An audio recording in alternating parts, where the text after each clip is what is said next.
Hello and welcome to the UK Surf Show. We are your hosts. I'm Pete. And I'm Mitch. And on this episode we have the return of one Mr. Ben Larg. We certainly do, and we've definitely not had to record this twice, have we? No, you definitely turned your microphone on, didn't you're you? the audio guy. Yeah, Ben Larg. So wow, where do we start? Ben has done a lot.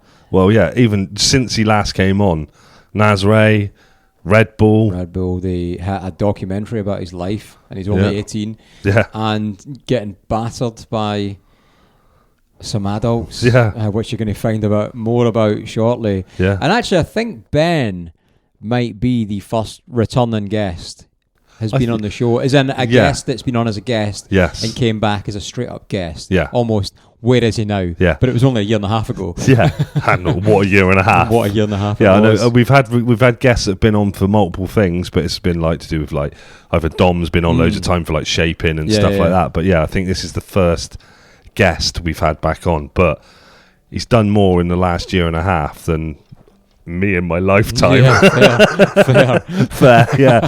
So I mean, before we get into this episode is sponsored by the Cheesy Toast Shack. Oh yes, you've heard about it more and more and more, and now they're bringing you shows. Yeah. Cheesy Toast Shack, St Andrews, East Sands. Oh, well done, Pete. Oh, look at that. I know geography. the lingo and everything now. Honestly, if you ever get a chance to go there, they are probably, like Mitch said, I thought, it's a cheese toasty. It's just a cheese toasty. It is not just a cheese toasty, is it? No. And you go Cheese Toasty Shack. You'll get your Surfers discount, and you'll be blown away, and you'll never look back. Yeah. So thanks, Sam and Fam, for sponsoring this episode. I think we just start by saying welcome back to the show, one Mr. Ben Larg. Yeah, thanks for having me back. Oh yeah, you listened to your last podcast episode as well, didn't you? That you were on. I did not listen to it. I hate the sound of my own voice, so I couldn't bear to listen to it back. You must be the only person who hasn't listened back to their own episode. I reckon everyone that's been on has listened back. Mitch has listened to his about 50 times. He loves himself. He's trying to get the most listened episode on. I only listen to it once a day. Like that's only once. just every time I get in and out of the car, you know. You say that. I came into his flat and he's like in there and it says, the UK Surf Show's on his Alexa playing the Scottish Surfer episode.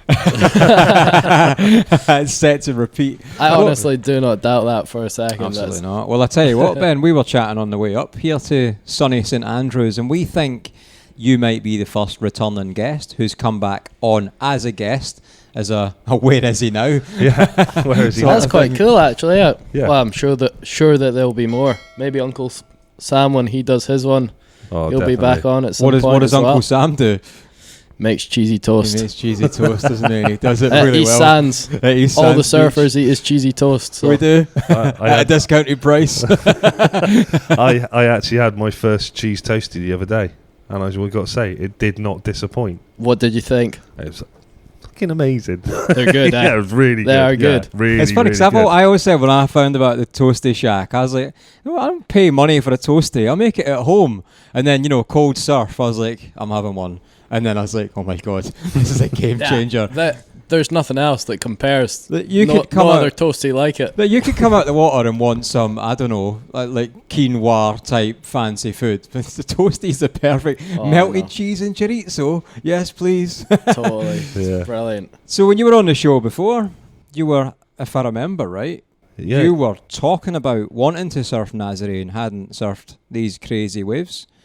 Yeah, I think it was only a couple of weeks after the last podcast that we done. That I went to Nazare. Okay. It kind of happened pretty quickly, which was I'd never expected it at all. But yeah, because weren't you going to go just to look first of all? Yeah, I was going to look. That was the plan. That's what I was telling my dad anyway. In fairness, is that not how the Mullimore story happened as well? You were going to look and you weren't allowed to. I think the Nazare one was even more extreme, to be honest. Did he pass out? Did your dad pass out? No, he had to stay awake for this. I think he was. I love that Marty passes out so much for giving what you do. Do you know what? To be fair to him, since I last done that podcast, he's not passed out. So maybe that's maybe that was cured him. Yeah, totally. He's maybe like, come on. So you've had a lot going on, I guess, and I guess maybe rather than start at the start, we should maybe start at the now and what's going on just now with you. Well, just now, unfortunately, I have burst my eardrum, so I've missed the whole Big Wave season, pretty much. I got picked up by Red Bull, which was a dream come true. Epic. On the 7th of November, and about a week later, I burst my eardrum. So it was not the best, and it's just taken way longer to heal than what was expected. But I guess that must be tough for you. Like, you're kind of there and wanting to just go produce the goods. Oh, I know. And then, did someone else take that away from you, or did you just perforate your eardrum? Or? Well, yeah, I actually, pretty unlucky situation, but I went for a surf on the smallest Nazare I've ever seen in my life. I paddled out with my normal board, 5'11". And then I got out there, and there was a group of kind of local bodyboarders, and I was surfing a wee bit to like peak on my own, and I caught a right-hander towards them. And at the end of the wave, a guy dropped in on me, and he was shouting and swearing at us. Like, I knew he was a local guy straight away. Yeah. And no, he called his mates over, and we got in a bit of an argument, but they ended up like attacking us, and I turned to run and got punched in the ear. Oh man. And burst my eardrum, and I've been out for, I don't know, it must be 11 weeks now. Oh, that's not cool. So yeah, total gutter. I've got another 5 weeks out the water. I had to get an operation 2 weeks ago, but it's looking up now. Okay. And remember, how old are you now? I'm... It shouldn't be that hard of a question, Ben. I'm 18 now. How hard did it hit you? Yeah. So you're 18 now. And how old were these dudes? They were like 40. I was only 17 at the time as well. There's quite a few of them as well. Yeah, there was like Shocking. four or five guys. That's horrendous. It happened so quickly. I was just like, no clue what was going on. And I'm not an aggressive guy. No, not at all, no. And I was just... Did you find out who it was and what happened? Yeah, I found out who it was, and well, you know, the guy, Nick Von Rupp, actually was super nice. He knew the guy, called him up, was just like, mate, what are you doing? You know, like, this is a kid, you've just put him out of the water for the season. But in fairness to the guy, he sent us a huge message apologising, offered us some like kind of support, and okay, it was like, it doesn't justify it. Absolutely not. It shouldn't be a part of surfing at all. Yeah, totally. Exactly. It's becoming too common in surfing, you know, like not just with kind of your top guys in the water, you know. It's like ability should be irrelevant. Yeah, ability is irrelevant, but it's funny, just like everybody in the water when you paddle out now is giving you the death stare sort of, because they're like, they all think that they're like cooler than you type of thing. Right, and I'm just like, so what, did he write you an apology letter? He did, yeah. But I think when you've got Nick Von Rupp, who's like pretty much the biggest like surfing name in Portugal, calling you, you're gonna like... Oh, absolutely. You've not got much choice, have you? Well, that's good to have that support, whether it was from the heart or not, I don't know. But yeah. Well, it happened, and I guess it's unfortunate, and you're at where you're at. But I'm curious, you know, how Red Bull take something like this, just signed you up, and then obviously it's not your fault. Do you know what? They have supported me all the way through it. It was only a week after I signed with Red Bull that it happened, and they paid my surgery, all my flights, my hotels. It's obviously like carried on way further than it should have, and they've supported me like all the way. Oh, that's amazing. Amazing, you know. It's really what you want from a sponsor. You can't ask for more, you know. That must put you at ease as well, because totally, it makes me feel really reassured that I've joined a great team, you know, a great family. So good folk. How did that, like the initial then of joining Red Bull, that initial conversation and them getting in contact and you finding out, like, you know, must like Red Bull will contact you. Oh yeah, we want to sponsor you. Like, well, do you know what? It was years ago that they contacted us. Like when I was 14, when I just surfed Mully. Yeah. It was about probably, I don't know, maybe 6 months after or something. So I think I was 15. And I remember getting that Instagram message, and I was so excited that I couldn't even tell my mum and dad for like 2 days. I was just like, I didn't know how to bring it up. I was just like, they were just like, hey mate. It was a guy called Ross Barkley who I don't think he still works for Red Bull, but he was a lovely guy, and he still supports us now. Oh, that's class. But he was working in Red Bull UK, and he'd spotted us surfing Mully. He was just like, if you need any support or anything, let me know. Amazing. And about a year or two later, a guy called Harry King got in touch with me, and he was just like, mate, I'd love to come and meet you at home in Scotland. And we met here in St Andrews, actually. Yeah, cool. And I just had lunch with him. He was the head of Red Bull Athletes UK. You took him for a toasty. Yeah. He was over for a toasty. And he was just like, listen, we're going to give you as much support as we can just now. You're not officially on the team yet, but we're going to work towards that. And then that was about, 10 months ago. Oh, so right, okay. About, 6 months after, I got surprised in Nazare with he came over. I knew that they were giving us some boards and stuff, and then we were out for dinner with Andrew Cotton and like Harry and another guy called Hugh, and he just like handed me the cap. Oh man! And, I was honestly what a dream. Yeah, I know, what a dream. With no context, just gave you the cap. Yeah, and just gave me the cap. Really I knew. cool. I was like, oh, this is amazing. I was looking at the cap before, and it's not some cap you pick up in a holiday shop. Like that's a genuine Red Bull one. Yeah. Wow. Well, I think so. That initial DM, I guess, from Red Bull, way back in that period, was that when you were injured?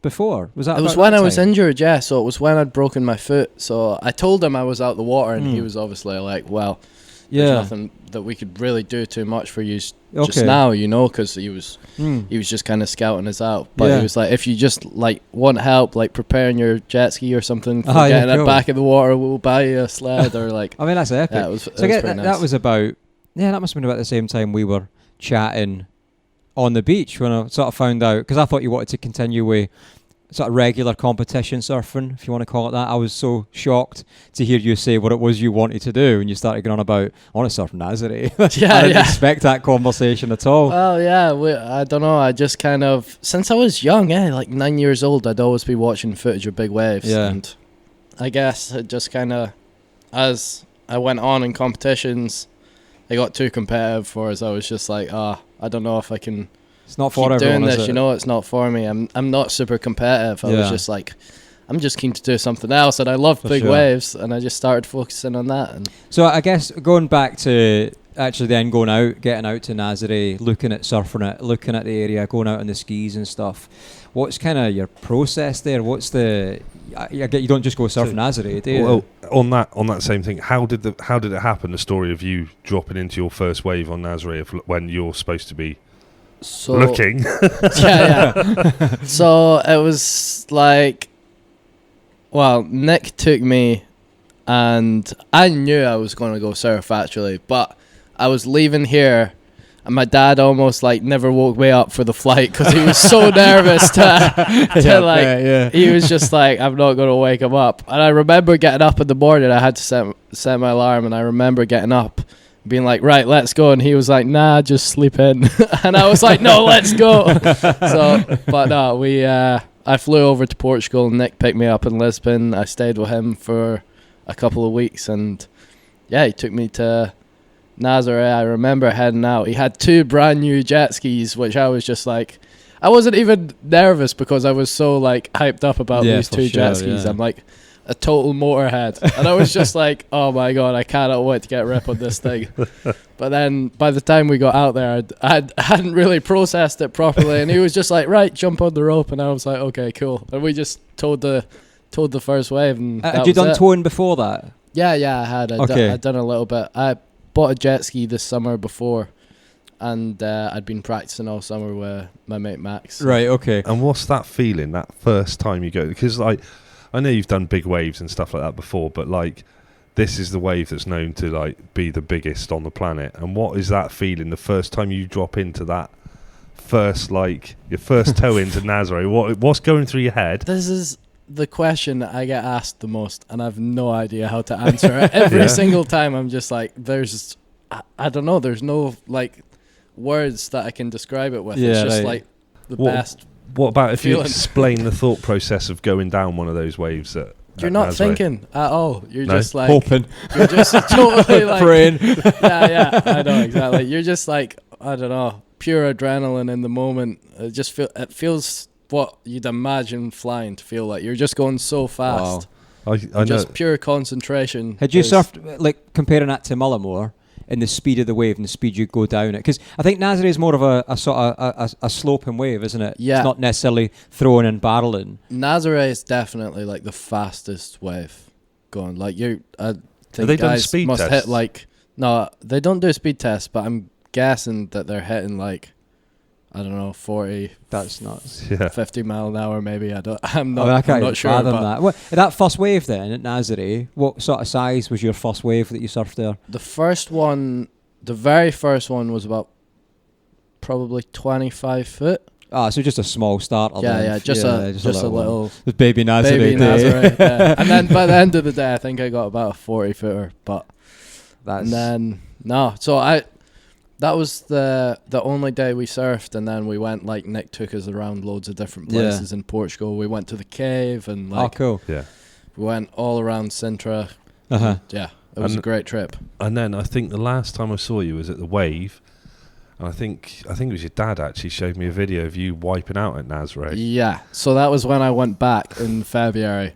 So- I've mastered yeah. Nazare now. I was like, yeah, it's Nazare is easy. And then went back, it was a lot bigger, and I got totally worked. Like, I went out with my mate one day, and yeah, it was huge. What's that feeling? You love got- that yeah. feeling, though, don't you? That's the I thing. quite enjoy it. It's It just doesn't make sense. that to one me. was a little less enjoyable, I'm not gonna lie. Then I was like, I remember falling, and I fell onto my back, Right. and I was looking up, and I could see like the lip of the wave coming down, and I was like, I think I'm gonna punch through the back of this. I think Yeah. I'm gonna make it.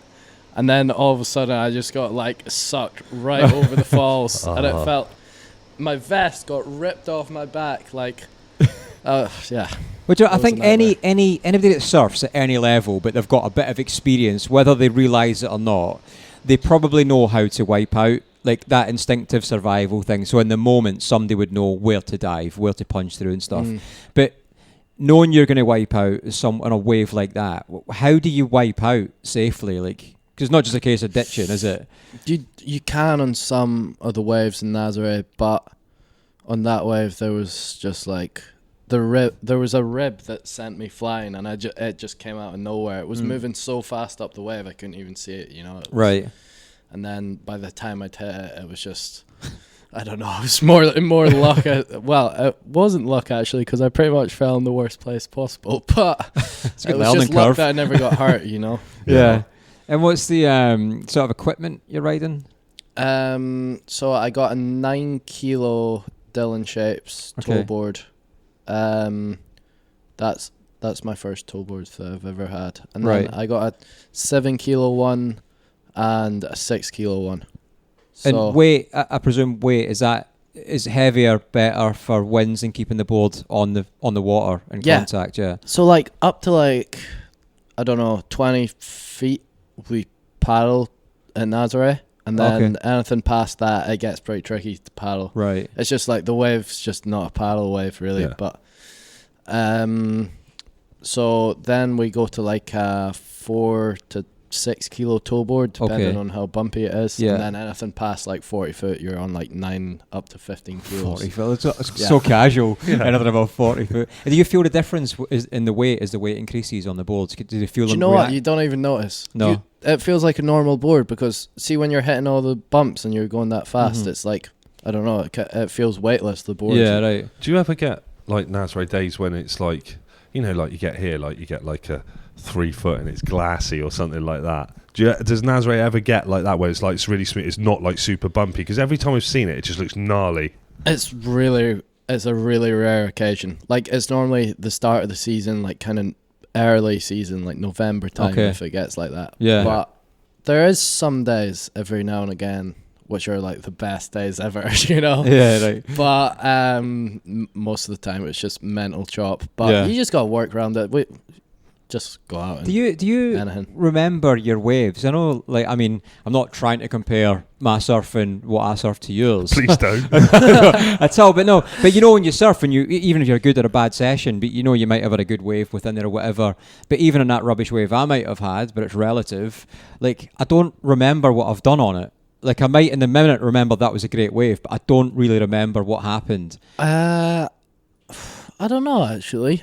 It does happen pretty quickly, and you're more enjoying the moment, and then afterwards you don't really remember too much of what's happened. You only remember the ones that like really stand out, like if you're in a barrel or something and you remember the vision, you know. But I'm also curious about, like, you know, I feel for me as an outsider looking in to big wave surfing, especially Nazare, for years it's more been about catching the wave and hanging the fuck on, just making the wave, making the drop, and getting the fuck out of there. And that was it. And then somebody like Kai Lenny turns up on a foil or something and does an air off the lip, and you're sort of like, well, I've just mastered Nazare, and then somebody's pushed the boundary so high, like, because now people are actually surfing the wave.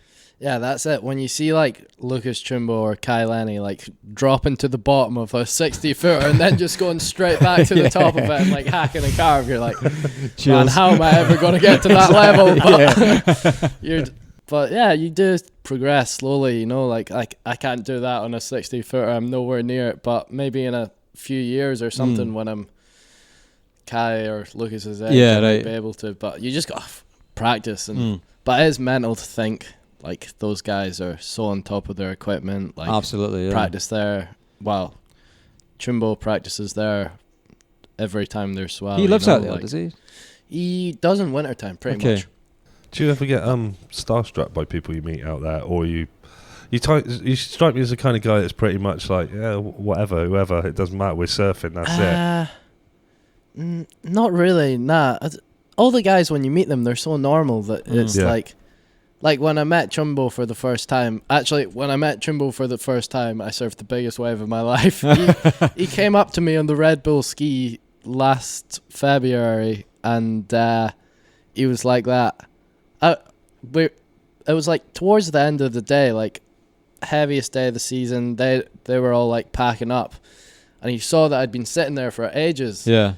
And he was just like, "Do you want to catch a wave?" And I was like that. Oh no, I'm so not ready for this. But how often is it going to be that Lucas Chumbo comes up to you, you know, and asks you if you want to tow Nazare? So I went for it, and then that was the first time I met him. So I didn't really get time to think about if I was starstruck or not, but I probably was. I love the fact that you knew you weren't ready, and it wasn't like some little wave. And he's like, "Do you want to go?" in a minute, you're just like, "Yeah, why not?"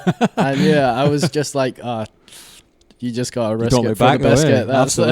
Absolutely. You've obviously, you know, that community, you've clearly gone into it, and obviously through Nick Von Rupp, and just, you guys just hit it off, didn't you, pretty quickly? Yeah, like when Nick came to Scotland, he had a great time, and we filmed his kind of wee episode, and he was just a great laugh, you know. Yeah. He invited us out to Nazare, and I'd love to have him back in Scotland. It's been a while since I've seen him, actually, so but he's had a great season this season, like off to Hawaii to do the Eddie contest. He's something else, like, he is something else. And he was somebody that just came out of nowhere as well. He just landed on the scene and exploded. I know, he was. He's honestly an amazing surfer, but and a great role model as well. Such a nice guy. Yeah.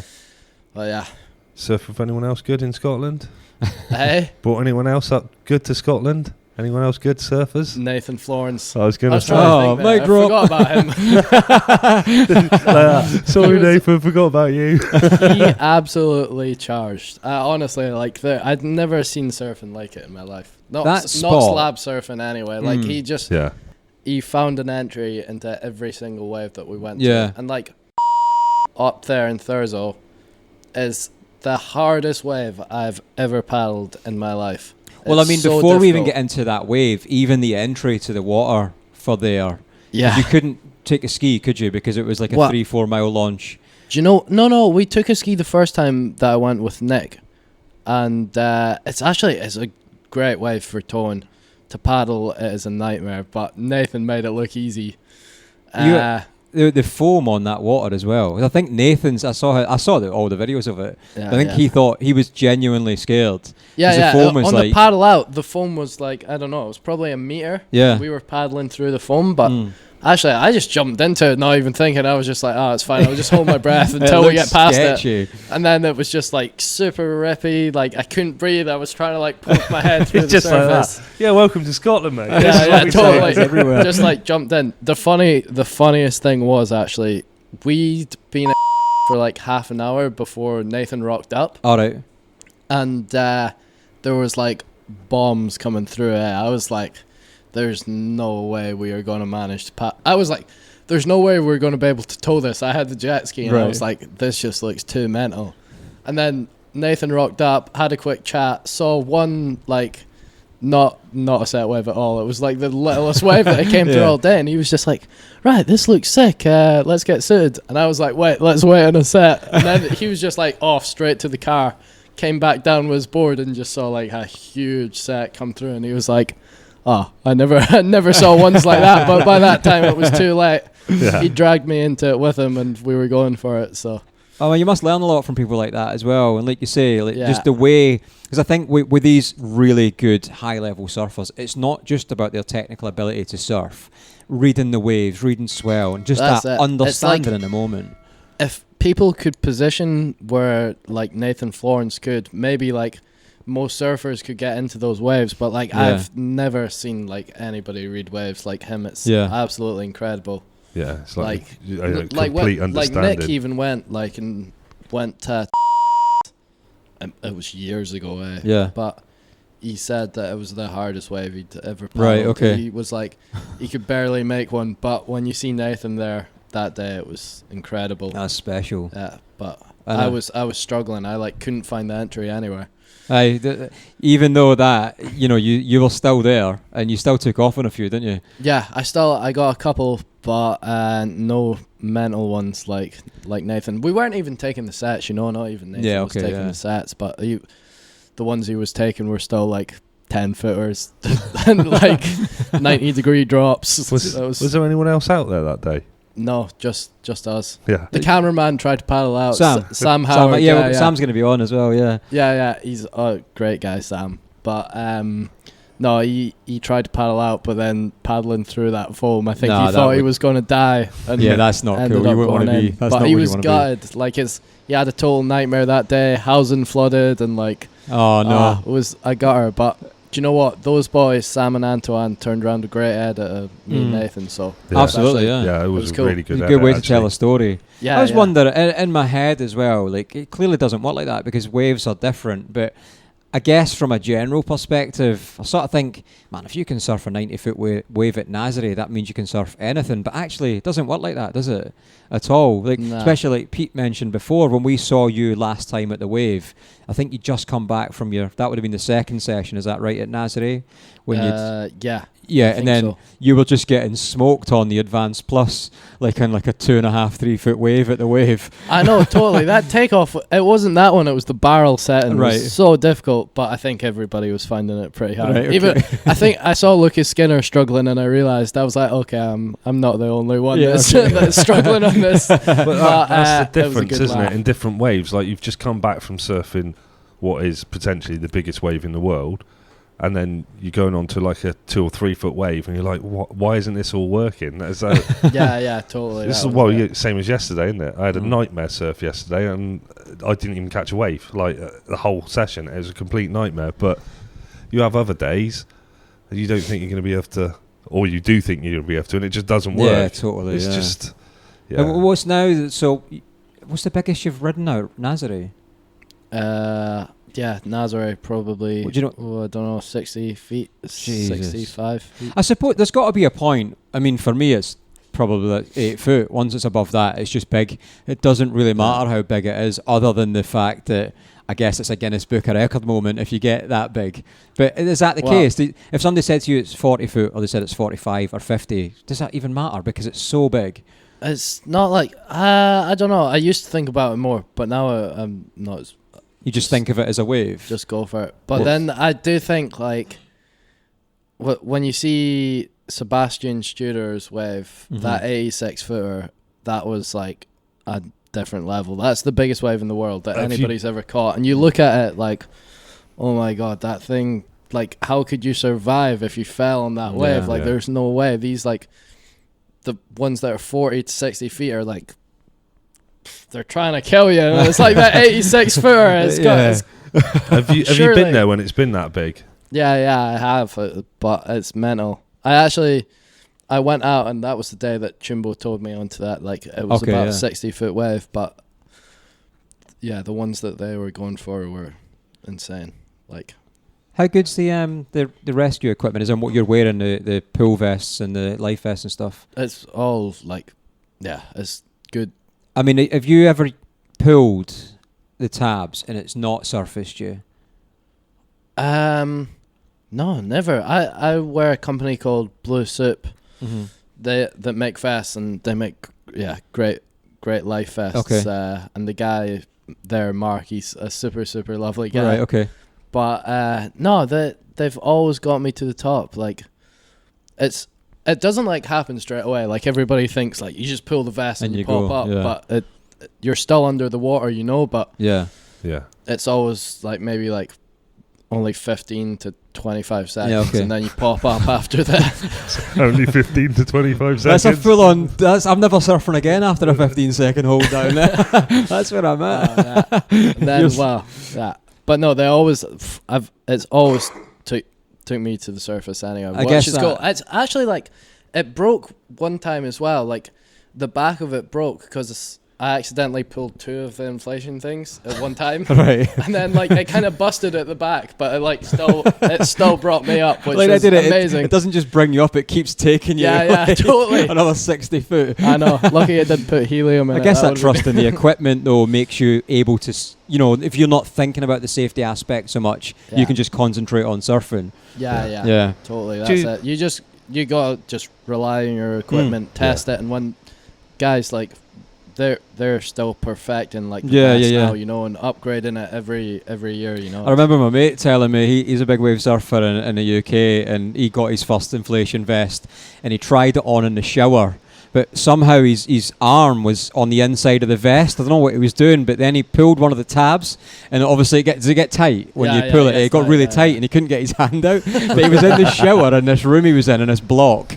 and he was trying to fight his way out to shout for help. And he said he was there for about an hour and he couldn't get out of it. Bro, that is a nightmare. I could only imagine trying to like squeeze through the door with an inflation vest on. How much hard was it? I've heard of freak accidents like where there is one thing, if you go too deep, they don't pull anymore. Like, it's like the compression's too much. And they just don't inflate. Okay. So I've not had that happen yet, luckily, but it does happen. Like, it can be common.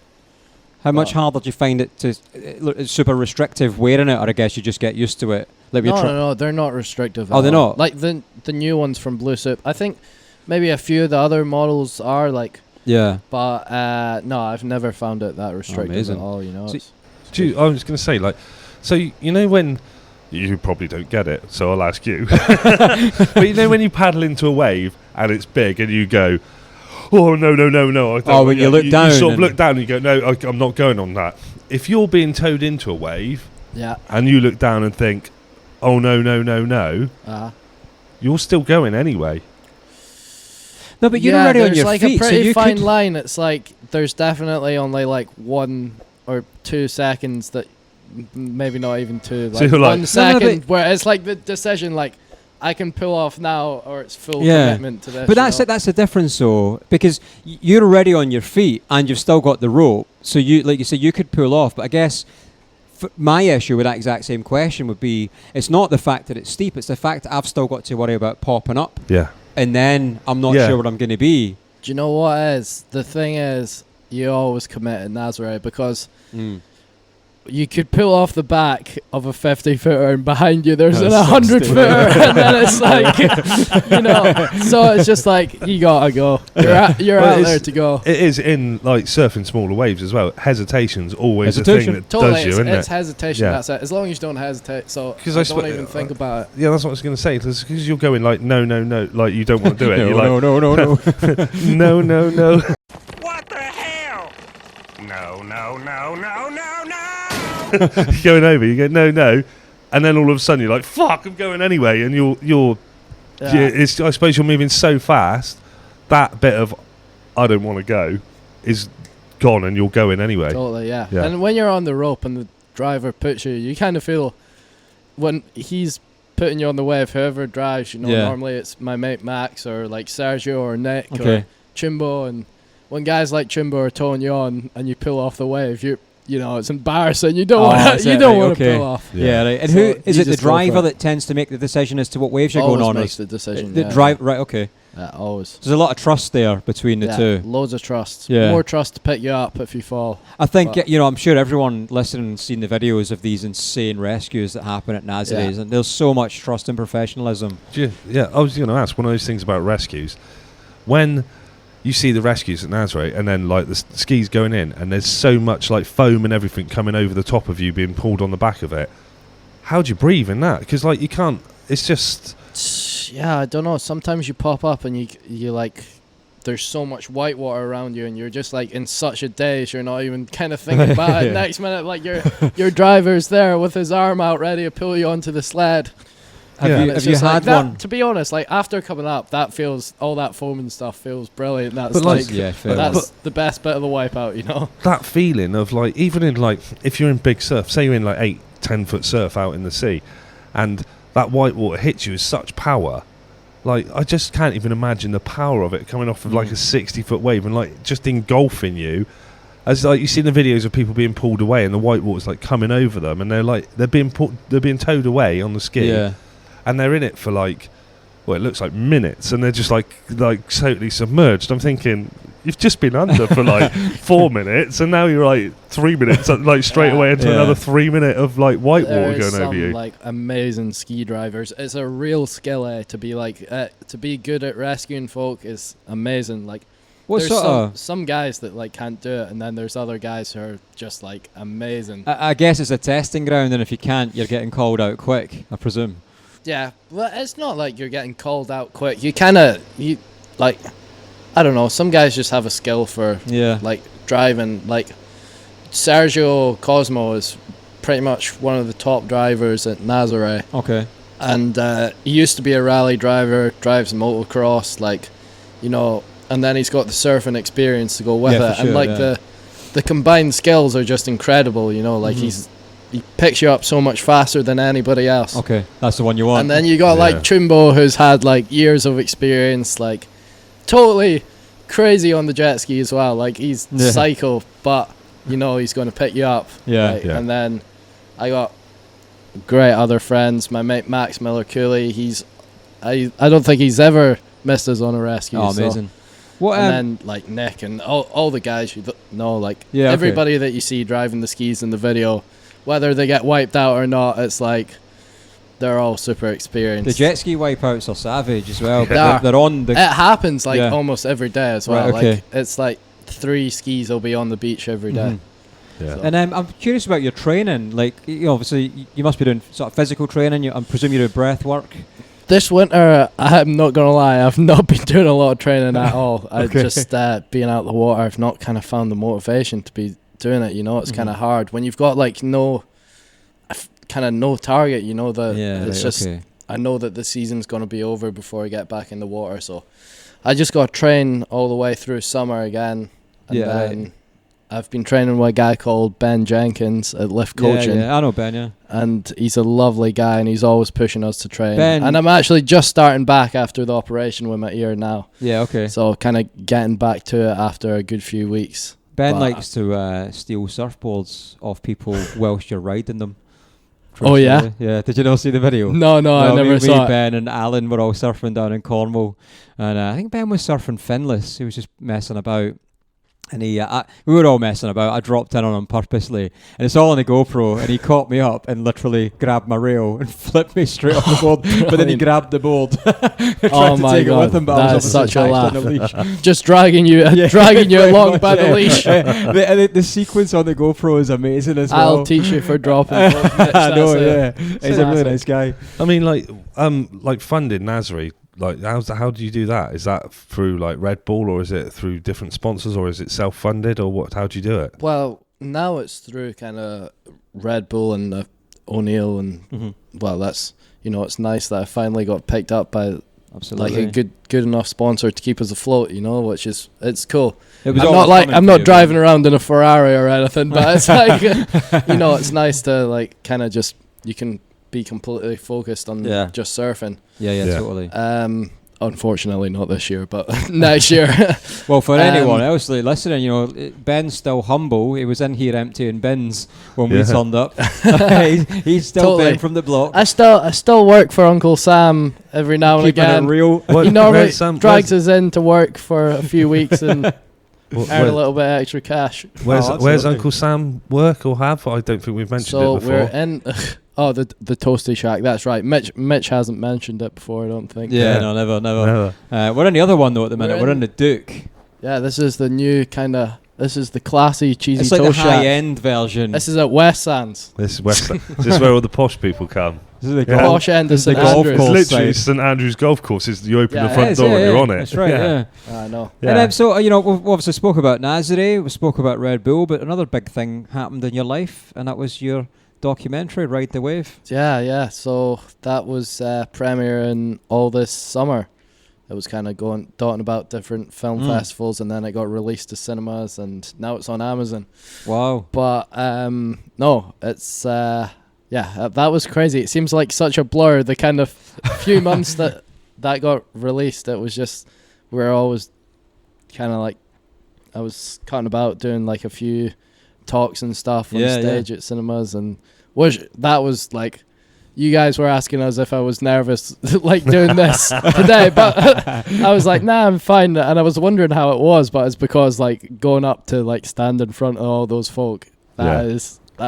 Oh, you done a great job. Obviously, I was at the premiere in Glasgow, and the film. I mean, I guess I'm not a surf documentary fan. I guess it's not necessarily my thing. So, but when I watched that, I was actually like, this is actually really good, like a real humble family story, because it's not just about you, it's about the family and about your dad. And one of my favourite things in that was the when you went and competed in Japan when you were, how old were you? I was 12. You were 12, and I think every nation that was competing was supposed to bring some. Was it some soil or was it sand? It was sand. From so there. they could all like mix the sand together at the presentation. And I think it's almost in the opening sequences of Ride the Wave, where it's you and your dad, and you've landed in the airport and you're driving to the beach, and but there's no context at the minute to the story. And your dad's like, does that look like sand? And he's gathering some sand up in a little tub. And then you only realise later when they show you the opening ceremony of the surfing event, and it's saying, right, they've brought sand from Scotland, and he's just picked up sand from Japan on the side of the road. Totally. It's like everybody knew as well. They were all like, that is not from Scotland. That's from here. But I think about like 5 other countries had done the same thing. So we didn't look so bad, you know. But the film was really good. It was really, like I say, I know the family, but actually I learned a lot about you guys and your story, because for what you do, and you grew up on an island that's full of surf, but seemingly from what I picked up from that film, not a lot of people seem to surf, and you weren't popular for it either. Yeah, well, me and my friend Finn McDonald were the only 2 surfers on the island, you know. And then Finn left. He moved to Thurso, and I was still there, you know. It was just me, my dad, and my sisters that surfed. So only kind of local surfers at the beach, you know. But it was it was kind of. It was a great place to grow up, Tyree. You know, like we were cruising around like from a young age on motorbikes, and like we had loads of freedom. But it was a little hard going at times as well. But no, you'll have to watch the documentary to find out more. Yeah, absolutely. Ride the Wave. You can find it everywhere. Yeah. I took to I forgot to give them out, but I had gone into a bakery to get myself fudge. You told me this bakery, and I've never heard of it. I think it's a Scottish bakery. Baines. Never heard of Baines before. I don't know if it Baines. Not Beans. Baines. Well, regardless of whether it's Scottish or not, I went in, me and Seb, Surfskate Seb, Surfskate Academy Seb, to get some fudge and toffee donuts, which are the best cakes ever, for myself. And they were like, oh, we're closing, we get rid of them all, do you want a few? And I was like, well, I'm off to a surf premiere. And they gave me a box of like 20 fudge and custard donuts. So we're just off to the movie premiere for Ben Larg, and because I'm a good guy, I thought I'd bring some presents. So we've got here some custard and fudge donuts, but anybody that's coming, I've got a bag of like 20 of them. So come and say hello. You want a donut? I'm your man. Yeah. If I'm not all eating. And you never shared them. That was the plan. I was going to dish them out in the cinema, in the theatre, in Glasgow. But when we turned up, everyone was there and we were straight into saying hello to everyone. I left them in the car the whole time. So Terrible. the next day, That's some excuse. Some excuse. Oh yeah, I forgot them in the car. But the thought was there. Totally. That's it. Who's your sponsors now then? Who are all your sponsors? So, the Cheesy Toe Shack. Yeah, you got to mention RedBull. that one. Yeah. I should have said Red Bull first though. No, it's all about the Toasty Shack. It's all about the toasties. No, so Red Bull, O'Neill, Duke now as well. And then we got Foam Life, who make really good flip-flops. You should hit them up, Mitch, for a set of flip-flops. I'm all about the Gumbies. What's Off-road that? flip-flops, mate. I've climbed a volcano in Tenerife and then flip-flops. What? And the Pentlands. What flip-flops? Gumbies flip-flops. Never heard of them. They're class, mate. They're not as good as Foam Life. Off-road flip-flops. You could go down a 60-footer at Nazare in a set of Gumbies. That's how good they are. Right. We got a guy on who's telling us about his sponsors, and then you're arguing about his sponsors. My sponsor. I know, to be honest, I know I'm not going to win the argument with Mitch about the sponsors. I've never saw a man that's so good to his sponsors in my life. I was going to say the only way he liked your documentary more would be if he was in it. Yeah, I know. It's pretty good. He was gutted that I didn't ask him a question as well, because you're doing a question session. I was sure Mitch was going to be the first man to have his hand up. I was like, I can't take it away. This is your moment. That's what it was. Right, but I had some stupid questions in my head that I would have asked. Nothing to do with surfing. I Guaranteed. think Nothing every to do time with I your life. saw one of my mates stick their hands up, I was just like, anybody else? Oh, I was just like, this is going to be something super stupid. What about your boards? Are you squared away with a board sponsor these days, or? So I've been with the same company since I was really young now. Like, I don't know, probably 8 or something. Okay. And I've JFB, so it's a local guy from Lanzarote where I spend my winters. And he's helped us out with boards since really pretty nice. young age. So I'm still with him now, but I think I'm going to be signing with Euroglass sometime soon, which is quite exciting. That is exciting. So yeah, I heard I was pretty gutted to be leaving Uri. No, of course, who like, he makes amazing boards. You know, I love his boards, but the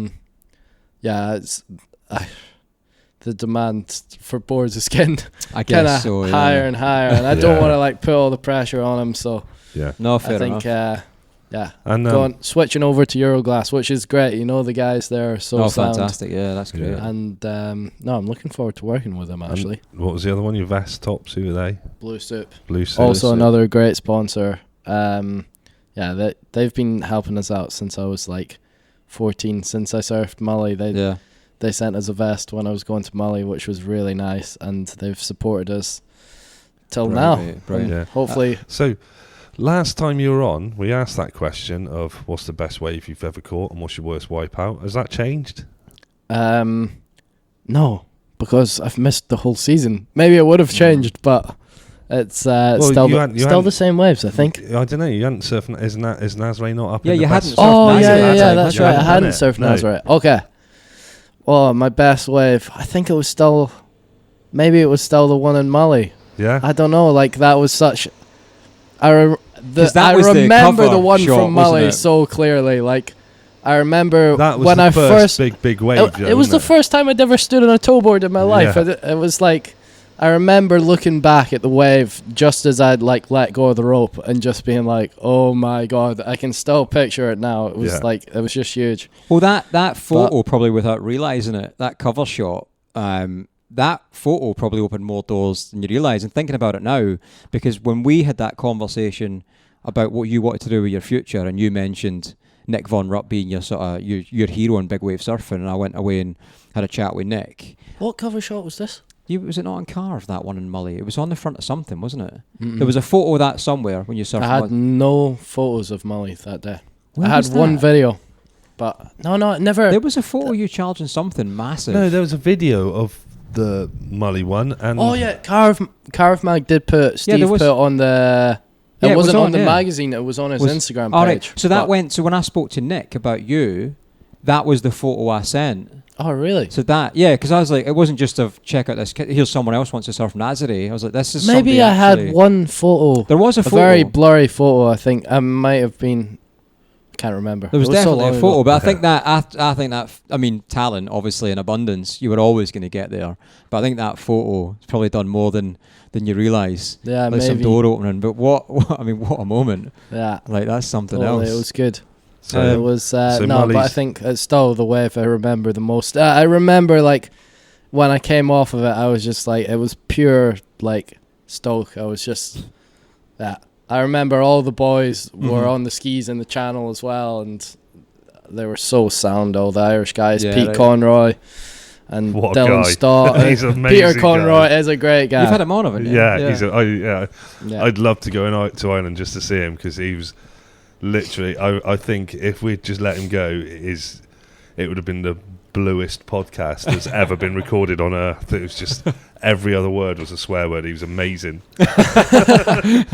Wait till Uncle Sam gets on. That's Yeah, true. Yeah. Oh, wait till my dad gets a shot at that. So what have you got coming up? Hold Obviously- on, what was the worst? Is the the worst, Nazare yeah. one now the worst? Oh, the worst one was the Nazare one for sure. That was the worst wipeout I ever got. Yeah. Wait, was And, that a real sort of a reality check moment, or Yeah, that was a real like. Yeah, I don't know. It wasn't a reality check, but I just remember thinking, "Oh, this is the worst thing that's ever happened. This is horrible." I think the way you described it when I saw you at the wave, I went, "Oh man, that looks nasty," and you went, "Yeah, it wasn't fucking pleasant." It was something like that. It was something. It was honestly literally those. It wasn't the best feeling in the world, or so I yeah. can't remember what it was. But I was like, "Yeah." I've never like been in it. a car crash, but I'm pretty sure that's how it feels. It was like that. The impact was, yeah. I remember holding my breath, and then as soon as I hit the water, my breath was just gone. And I was That's- just I like, mean, oh no. That's something you don't think about because you do all this work on like breath hold and stuff like that. everyone else does. All right. People are going to surf those waves. Do like, you can hold your breath for 4 minutes, for 5 minutes, however long. But holding your breath and being hit by something like that, you can't train for that. Yeah. You it's can't like, go, right, hold your breath. I'm going to like whack you in the stomach or something like that. Yeah, like, totally. happy That's to help pretty you much try. back, You're just like trying to brace. It's just like tense your core. How long do you think you can hold your breath for without training? And I'm curious. go. Just sit here for 7 minutes in silence. Not very. I good don't think it's podcast. going to be anything like that sort of length. Do you know what? I don't really want to find out anymore because just in case it's In like case it happens. 40 seconds or something. But no, Yeah. it used to be like the most I ever done was 4 minutes, Bloody hell. which is or it was like 4.5 or something. Yeah. But that was a while ago. That was a couple of years ago, and I've never tried it since. But I always, it's not really so much like how long you can hold your breath for. It's like anybody can hold their breath for 5 minutes if they have to. All you have to do is stay calm. It's Yeah. like completely in See, the mind. The Honestly, more bitch, that is people we like- speak to, the more we hear this. Like it's doable. So easy you're saying doable. the show should surf Nazare just to test No, this theory you should about- surf Nazare, and I should film it. I would, but I'm busy that day. Yeah, all right. Yeah. Not got- interested at But yeah, all. so- heavy schedule. yeah. So yeah, what is next for you then? What's the future? Well, I'm not sure. I had lots of plans this season, and I'm working with Sam Howard and Antoine. I don't know what Antoine's second name is actually, but Fiore, I think, something like that. yeah, Begins with an F. but they're two lovely guys, and I'm working on a series with them. And so we're gonna we done one of the episodes with Nathan. We've got one ready to put out of kind of me at home in Tyree. Nice. And then we were supposed to be doing a Nazare one, but that couldn't be done in the end. So, but I've booked flights to Indonesia for May till the end of Nice. June. So we're going to do one in Indo. Or is that going to potentially be your first surf back then, is it? It will, no, not quite. I'll have my first surf back in hopefully 5 weeks. All right, going okay. well. So, Yeah. yeah, but no, I'm working on the series with them, and then I'm kind of just working towards next winter again. Just like want to push it as hard as I can at Nazare and maybe go to Hawaii or something like that. I don't know. I've got lots of plans. I've got all written down, but sometimes I forget what I even do. Write it on the outside of your cap. Totally. Oh man, like since last time you came on, it's been amazing to watch. Like just where you've gone and like how good it is. This is what the UK Surf Show does for you. You come on and then it just takes you off like that afterwards. Nothing, none of your own effort. Yeah, or anything cheers like for that. the promotion, guys. It was just all the podcasts that did it. But no, just honestly seeing where you've gone and what you've done and what you've achieved since you came on last time, and you're like, it feels like you were this little kid with dreams that came on and was like, this is what I want to do and blah blah blah, and then you've just gone off and just like flown. It's been amazing. I need to set new dreams now. I've definitely. Maybe I've achieved them too early. I gotta go back and get new ones again. You come back in 5 years and just be like a fat alcoholic. Like, I used to be good. Well, I tell you what, if this doesn't sum your journey up over I guess from the outside looking in, it's a short time, but it's not a short time for you because it's your whole life that's led to this. But when the golf was on, when Kelly Slater was here and winning at golf in St Andrews for the Pro-Am, Kelly came to the Toasty Shack, Sam's Toasty Shack, looking for you because he wanted to say hello. Yeah, you're on the wind-up. That's it. No, I'd love to meet Kelly, but... I heard he did. I was told he came looking for you. Nah. Was that not a I true know you're story? lying, Mitch. You're not tricking us. There's no way. Did you tell me that, Sam?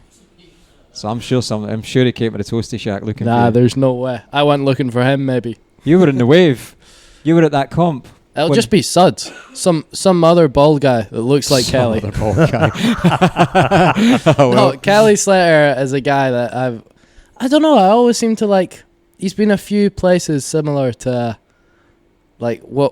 he's always like kind of dotted about, like, and he's been here in St Andrews in the same week that I've been here, and I've been supposed to meet. He was playing golf with a guy called Belly who owns Euroglass. Okay. And I was supposed to be meeting him here, but then ended up being busy, and he's just someone that I never seem to meet, Kelly Slater. So but I was trying to he's big my you total up. idol. I was like, I want to meet him. I was trying to big you up as to how far you've come, and Kelly was coming looking for you, and you said no. So what you should have said was that I was hiding from Kelly, who was trying to find me.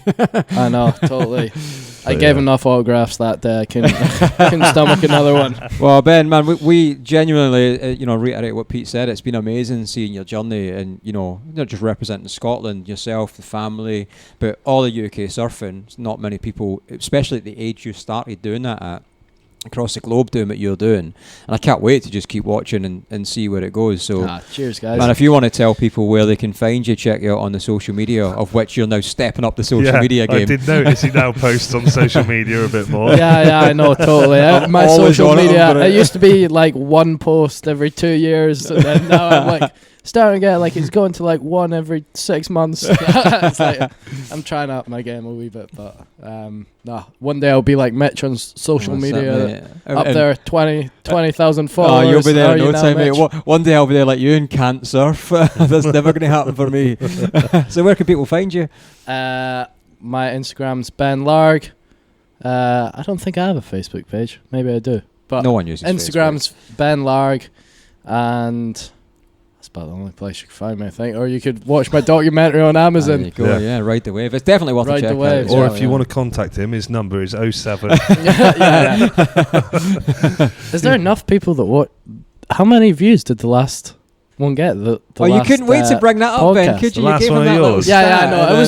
Was it more than Mitch's? Yeah, it was actually a lot more than Mitch's. Yeah, it's 3 people. Mitch will have this on repeat tonight. It actually is. Every time I see this episode when it comes out on Instagram, I'm going to report it. It's actually one of the most listened to episodes, I think. So yeah, it's thanks for coming on, and well, thanks for being here. I hope this one does all right as well. Yeah. And also, I'm still jealous of the hair. I'm coming out of the army. I decided I was growing my hair, and I was growing it. That was literally the plan, was grow it like Ben Larg. And the other day, I couldn't deal with the sides being long because I look like you get used to it, man. Terry Wogan. It's just like you gotta get the hair flick sorted out, and then it'll be fine. It's just like the surfer flick. Yeah. Happy days. I shaved all mine off, so mine was down to my back. It's like, and then I shaved it all off and regretted it instantly. Yeah, yeah. It was like I've got a photo. It was like down there. Oh, when you were at the Wave, it must have been that long. That Yeah, first it time. was quite long. When I saw you at the Wave, it would have been long, but it was like. Yeah. Pete, he doesn't even remember meeting you at the Wave. Of course he does. He was like, Of course I do. Who's this psycho? He's like, I saw Pete. I've met another one of my idols. Kelly. I was going to meet Kelly Slater, but Pete was there, so I went to meet Do you know him. what? I was actually really interested to meet Pete.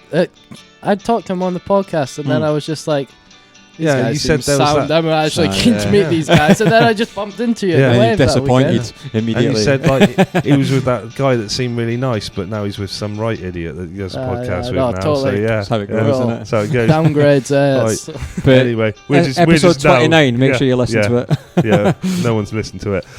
Right, cheers for coming on, Ben, man. thank you very much. Brilliant. Cheers, guys, and thanks for having us back. Pleasure. Oh, Ben, thank you so much for being on. Always a pleasure to catch up. Yeah, and I mean, where'd you start with what he's done in the last Where do year we and a start? half? Like, I mean, well, you got to start with Nazare, really, haven't you? Or do you Well- start with RedBull? well, let's Or do you start with his documentary? let's start with Nazare, but not the surfing bit.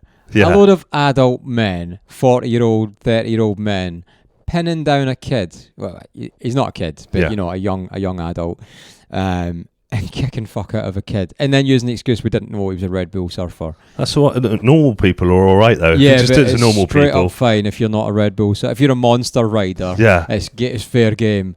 Absolutely ridiculous. yeah, And to get that close, like obviously he was already surfing Nazare. yeah, The Red Bull things come along, which we'll chat about in a minute. But you're that close. You're there. You've signed the line. You're about to surf. You go out on a tiny day practicing airs that Lucas Jumbo taught you. yeah. And then that happens, and then suddenly you're like, I can't surf now.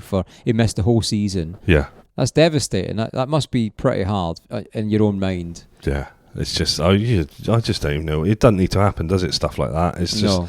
there's no need for it. Like, there's no need for any of the like localism stuff. Really, it's like, yeah, you may live there, but you don't fucking own the place. You know? No, not at all. Not at all. Unless you're on a private beach and you own that private beach and you own the ocean. And it's not like Get he was over even it. cutting about being Yeah. some, total, like, inconsiderate, taking waves Yeah, kind of Yeah. person. So pretty shocking. But anyway, it's by the by. He'll be back in the water in, 5 weeks, I think, or so. yeah, yeah. Or maybe hopefully in a couple of weeks by the time this is out. Yeah. And, Well, he said, like, that brings us on to the next bit. Red Bull. Red Bull. He said they've been super supportive through the whole So thing supportive. and everything. And how nice is that to hear? All my friends aren't Red Bull riders, funnily enough. Through all Aren't they? sports. Oh, mine are. So, although you might see these guys and girls on social media, like you don't, because people get injured. That's Yeah. part and parcel. But you don't get to see the inside knowledge. So Yeah. it's actually really nice to hear how supportive Red Bull are Yeah. for Ben. And it's not just a case of, well, you need to go fix yourself. They're full on putting him into a plan and a program Yeah. to get back to where he needs to be. Which I guess Ben's an investment for Red Bull as much as it is vice versa. Yeah, and his hat was a bit different, wasn't it? His hat was, I was like dying to see the Red Bull hat, and I thought it would just be like every other Red Bull hat I've seen when, Yeah. I don't know, people have just bought one from It's a corner not. shop. It's not. It's a proper Red Bull hat. Yeah, yeah. It's built different. Like, do you want to try it on? I was like, I'm not worthy. I wouldn't actually Yeah. want to put it on. Yeah, yeah. No, and I mean, like on that Red Bull Nazare thing, like I'm surprised his dad's still not passing out in Nazare. I mean, Marty must be if he's not passing out or he's not getting used to him surfing Nazare, like he's got no hope. But he's done obviously now. getting He's used to over it. Yeah, He's over it. I do like that whole.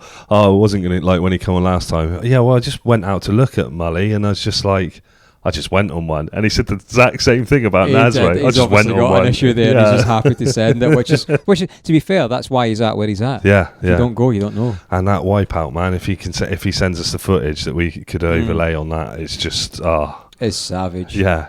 I mean, I couldn't even imagine putting myself in that position. Never mind no. actually putting myself in that position. Yeah, It's just another level. And the thing is with Ben is that Ben, yes, I made the connection with Nick Von Rupp, for Ben, but you can't hide talent and bollocks. No. And he's clearly got it in abundance. He was always going to be there. Yeah. It was always going to come from.